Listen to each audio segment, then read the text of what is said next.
முதலில் தன்னை மாற்றிக்கொள்ள தயாராக இருப்பவன் மட்டுமே உலகை மாற்ற தகுதியுடையவன். வணக்கம் நண்பர்களே, நான் உங்கள் தோழி சிவானிமூர்த்தி. இது ஓம் ரிதம் ஆஃப் லைஃப். ஹிந்தி திணிப்பு போராட்டத்தில் தமிழ்நாட்டை தொடர்ந்து இப்போ கேரளாவும் களம் இறங்கியிருக்காங்க. அதை பற்றி நம்ம இந்த வீடியோவில் தெரிஞ்சுக்கலாம் வாங்க. இப்போ கேரளாவை உலுக்கிட்டு இருக்க ஒரு பிரச்சனை கூடிய சீக்கிரத்தில் நம்ம சவுத் இந்தியா மட்டும் இல்லாமல் ஒட்டுமொத்த இந்தியாவில் கூட அது பெரிய பிரச்சனையாக மாறக்கூடியதாக இருக்குது. அது என்ன அப்படின்ட்டு கேட்குறீங்களா? கல்வி அரசியல். பாட புத்தகங்களில் ஹிந்தியை திணிச்சிட்டு வராங்க. அப்படி என்ன பாட புத்தகம் அப்படின்ட்டு கேட்குறீங்களா? ஆங்கில பாட புத்தகம். ஆமாம், இங்கிலீஷ் புக்ஸ்க்கு ஹிந்தி பேரை கொடுத்துட்ருக்காங்க நம்ம என்சிஇஆர்டி. யார் இந்த என்சிஇஆர்டி? எதுக்காக அவங்க இப்படிலாம் பண்ணுறாங்க? இதற்கு பின்னாடி உள்ள காரணம் என்ன? அதை தான் நம்ம தெரிஞ்சுக்க போகிறோம். வாங்க தெரிஞ்சுக்கலாம். 1961 நம்ம இந்திய அரசாங்கத்தால் நிறுவப்பட்ட தன்னாட்சி அமைப்பு தான் national council of education research and training. சுருக்கமாக சொல்லணும்னா என்சிஇஆர்டி. இவங்களுடைய பொறுப்பு என்ன அப்படின்னா, நம்மளுடைய இந்திய அரசாங்கத்துக்கு கல்வி கொள்கை மற்றும் கல்வியை எந்த அளவுக்கு தரமாக உயர்த்தலாம் அப்படின்ட்டு இவங்க அரசாங்கத்துக்கு அறிவுறுத்தணும். ஆனால் இப்போ இருக்க சுச்சுவேஷனை பார்த்தீங்கன்னா இவங்களுக்கு தான் அறிவுரை தேவைப்படுற போல இருக்குது. இந்த நாட்டுக்கு சிறந்த கல்வியை கொடுக்க வேண்டிய இவங்க பண்ணுற ஒவ்வொரு விஷயமும் இந்த நாட்டுடைய ஒற்றுமையை குலைக்கக்கூடியதாக இருக்குது.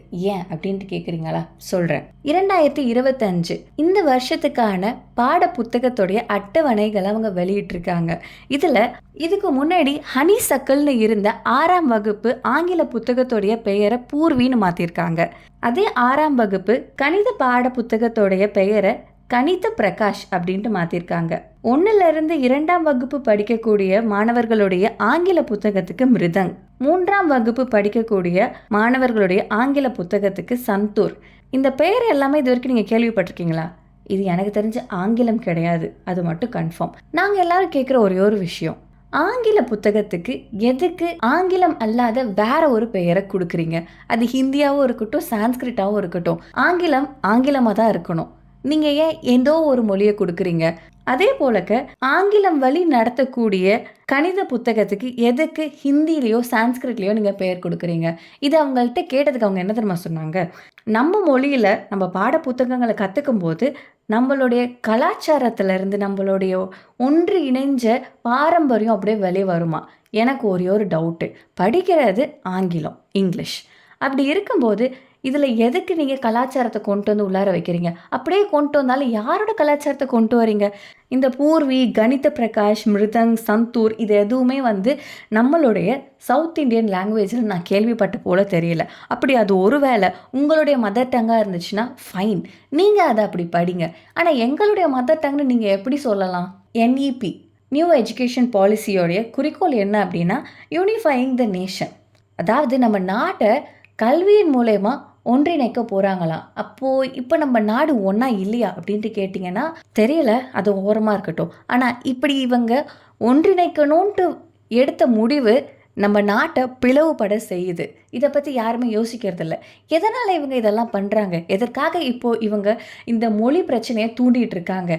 இதற்கு பின்னாடி உள்ள காரணம் என்ன? எப்போயாவது நம்ம யோசிச்சிருக்கோமா? நம்மளை தான் அவங்க யோசிக்க விடுறதே கிடையாது. அடுத்தடுத்த பிரச்சனையை கொண்டு வந்துகிட்டே இருக்காங்க. இந்த NEPயோட கொள்கை அப்படின்ட்டு அவங்க சொல்கிற இந்த குலக்கல்வி, இந்த இது எந்த அளவுக்கு உண்மையாக இருக்குது? ஆங்கிலம், அதாவது இங்கிலீஷை இவங்க அந்நிய மொழி அப்படின்ட்டு சொல்கிறாங்க.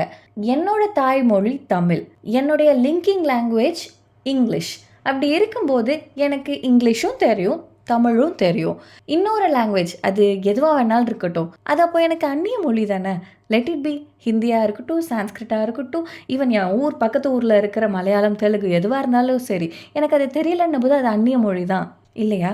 மத்திய அரசுக்கு என்ன தான் பிரச்சனை? அவங்களுக்கு எப்படியும் தெரியும், சவுத் இந்தியாவில் மொழி திணிப்பு அப்படின்ற ஒரு விஷயம் வந்துச்சுன்னா கண்டிப்பாக ஒரு மிகப்பெரிய பிரச்சனை வரும்னு தெரிஞ்சிருந்தும் அவங்க மீண்டும் மீண்டும் இதை பண்ணிகிட்ருக்காங்க. அப்படின்னா அவங்க எதற்காக இதை பண்ணுறாங்க? எதனால் நம்மளை இந்த விஷயத்தில் எங்கேஜ் பண்ணிகிட்ருக்காங்க? பின்னாடி அவங்க பண்ணுற சதித்திட்டங்கள் நமக்கு தெரியக்கூடாதுன்றதுக்காக தான் ஒரு வேளை இந்த திட்டங்கள் எல்லாமே கொண்டு வந்துட்டுருக்காங்களோ? இருக்கலாம். ஏன்னா நம்ம இந்தியாவில் மட்டும்தானே உயிர் வாழ்கிறதுக்கும் டேக்ஸு, செத்து போனாலும் டேக்ஸு. இப்போ அவங்க புதுசாக டேக்ஸ் கொண்டு வந்துட்டுருக்காங்க. அதை பற்றி நம்ம யாருமே பேசக்கூடாது இல்லையா? அதை பற்றி நம்ம யோசிக்க கூட கூடாது. ஏன்னா நம்ம மற்ற விஷயங்களில் பிஸியாக இருக்கும்போது அவங்க பண்ணுற ஒரு சில விஷயங்கள் நம்ம அது கண்டுக்காமல் போயிடுவோம் இல்லையா? நியூஸ்லேருந்து எல்லாத்துலேயுமே இப்போது இந்த பிரச்சனையை பற்றி பேசிகிட்டு இருக்கும்போது யாராவது நாட்டு மக்களுக்கு இந்த மாதிரி ப்ராப்ளம்லாம் போயிட்டுருக்குது, அவங்க அதிக அளவு வரி வைக்கிறாங்க, அவங்க அதிக அளவில் இதை மாற்றிட்டு இருக்காங்க, இந்த திட்டங்களை அவங்க நிராகரிக்கிறாங்க அப்படின்ற விஷயம் அவங்களுக்கு தெரியவா போகுது? இங்கே பலரும் சொல்கிற ஒரு விஷயம் மெஜாரிட்டி, அதாவது இந்தியாவில் அதிக அளவு மக்கள் 70% மக்கள் ஹிந்தியை பேசக்கூடியவங்களாக இருக்காங்களாம். ஸோ ஹிந்தி தான் நம்மளுடைய நாட்டுடைய அடுத்த லாங்குவேஜ், இங்கிலீஷ்க்கு அடுத்து வரணும் அப்படின்றதுக்காக அவங்க ஓடா உழைக்கிறாங்க. எனக்கு ஒரே ஒரு டவுட்டுங்க, 70% ஹிந்தி பேசக்கூடியவங்களா இருந்துட்டு போட்டோம், ஆனால் மீதி 30% மக்கள் ஹிந்தியை வேணான்னு சொல்லிட்டு இருக்கோமே, அது ஏன் உங்களுக்கு காதில் விழ மாட்டேங்குது? இப்படி போராடிட்டு இருக்க நாங்கள் சும்மா ஒன்றும் போராடல. எங்களுக்கு பல ஆயிரம் ஆண்டு சரித்திரம் இருக்குது. நாங்கள் பல உயிர்களை தியாகம் பண்ணியிருக்கோம் எங்களுடைய தாய்மொழியை காப்பாற்றுறதற்காக. ஆனால் மீண்டும் மீண்டும் நீங்கள் வலுக்கட்டாயப்படுத்திகிட்டே இருக்கீங்க. உங்களுக்கு என்னதாங்க பிரச்சனை? ஒருவேளை நீங்கள் தென்னிந்தியாவில் இருக்கிறவங்களா இருந்தீங்க அப்படின்னா கண்டிப்பாக உங்களுக்கு தெரிஞ்சிருக்கும். உங்களுடைய அன்றாட வாழ்க்கையில் நீங்கள் பல ஹிந்தி மட்டுமே பேசக்கூடிய வெளி மாநில ஆட்களை பார்த்துருப்பீங்க. நான் ஒன்று கேட்குறேன், அவங்க மாநிலங்களில் நம்ம யாரும் போயிட்டு வேலை செய்ய போகிறது கிடையாது.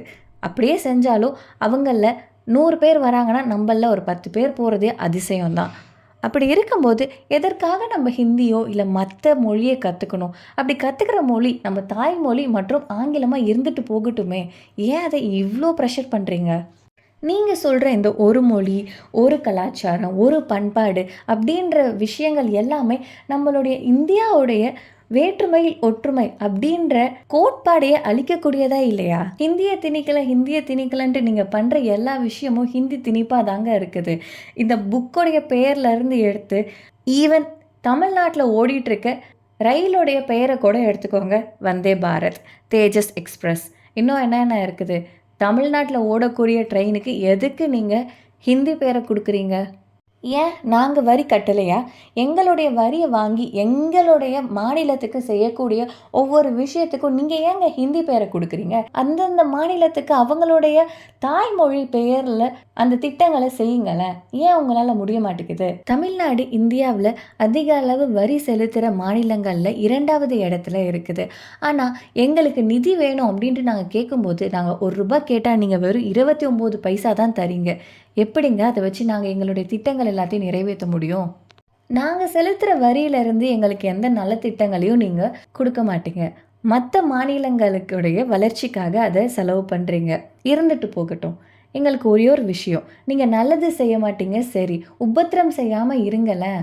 தமிழ்நாட்டுக்காரவங்க ஏதாவது ஒன்று செஞ்சாங்கன்னா அவங்க மொழி வெறியர்கள். இதுவே நீங்கள் ஏதாவது பண்ணீங்கன்னா நீங்கள் மொழி பிரியர்கள்.